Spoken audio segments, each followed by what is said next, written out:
Okay, get ready for a positively good time this Sunday because it's going to be Puppy Bowl.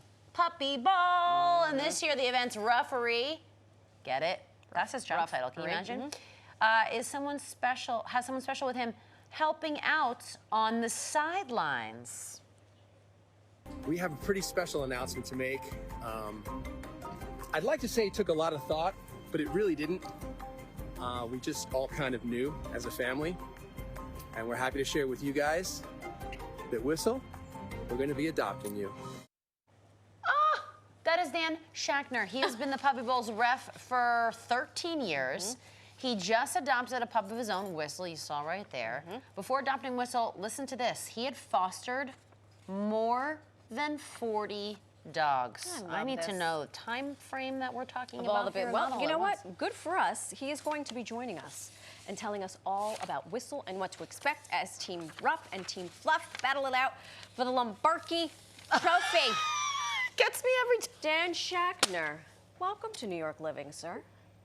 Thank you for having us. Good morning. Good morning. Congratulations, Whistle. Thank you very much. Oh, is she? Listen to. Who's Oh my goodness! A moment for Whistle. Whistle seems very excited to be part of the family. Okay, so 40 dogs you have fostered, sir. More than 40 dogs, excuse me.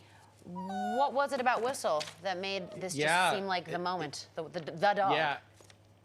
Don't worry, they were not 40 dogs all at once. We still live in a New York City apartment. Oh, okay. Well, it was over the course of 10 years that we rescued, helped foster 40 different dogs. And honestly, I did it because, you know, I got the job 13 years ago, and I was like, look, I got to learn about as many dogs as possible. And fostering, for those that may not know, is a great way to learn. You know, it's a temporary situation where you're housing a dog until they get forever adopted. And it lets you're helping out the shelter, you're making room in that shelter, you're saving a life. It's a low commitment thing because, again, it's a short-term commitment. Right. And you learn a lot. So what made us decide on Whistle? Honestly, there was a lot of factors, mostly the fact that we decided that we wanted a small dog, which Whistle was. She was not going to grow too large. We wanted a dog that was low shedding because my younger son has mild allergies. And honestly, more than anything, it was a no-brainer. We just fell in love, and sometimes you just can't even put it into words. But we just all looked at each other and we said, "This is the one." You had a feeling. Now, who's your friend? Who's telling us all about his or herself? Who is that? Yeah. This is Pepper. Pepper is from Rescue City here in New York City, representing Team Fluff. You can see in the blue. Yeah.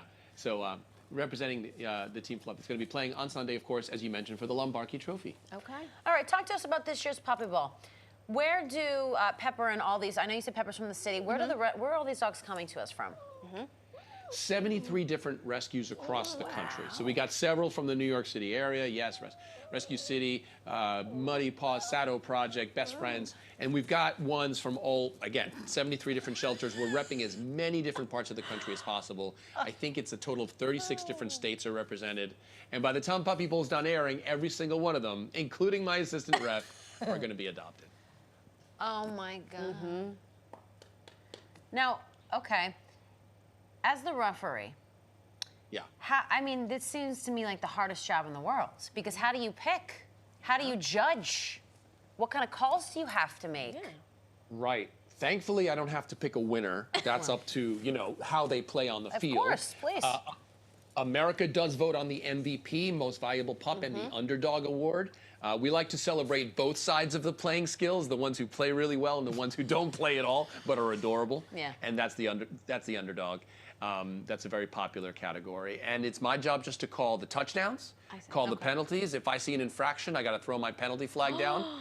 The problem with throwing the flag down is that dogs will tend to fetch it. Well. So that becomes, you know, a whole mess.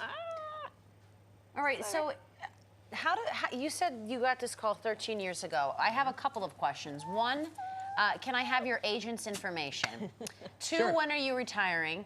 And three, what were you doing before this? I mean, how do you stand in line for this throne?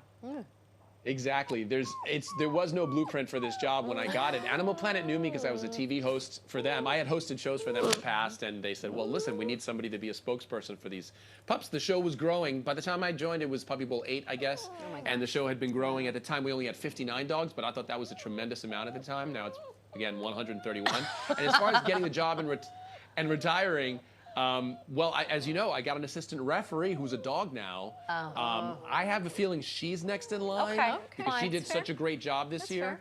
And I can see a trend forming because our cheerleaders in the past were, yes, goats, chickens, cheerleaders, hedgehogs. We've tried them all. Now this year, the cheerleaders are dogs. I'll tell you something else. Our coaches used to be humans. We had Martha and Snoop Dogg as coaches in the past. This year, they're dogs. Stop it right A referee, assistant referee, is now a dog. You can see what's happening. They're pushing you Writing out. is on the wall. They're pushing you out. Oh, Dan. Your job security just went out with the dogs. I am sad to say. Dan Schacher, thank you so much for joining us this morning.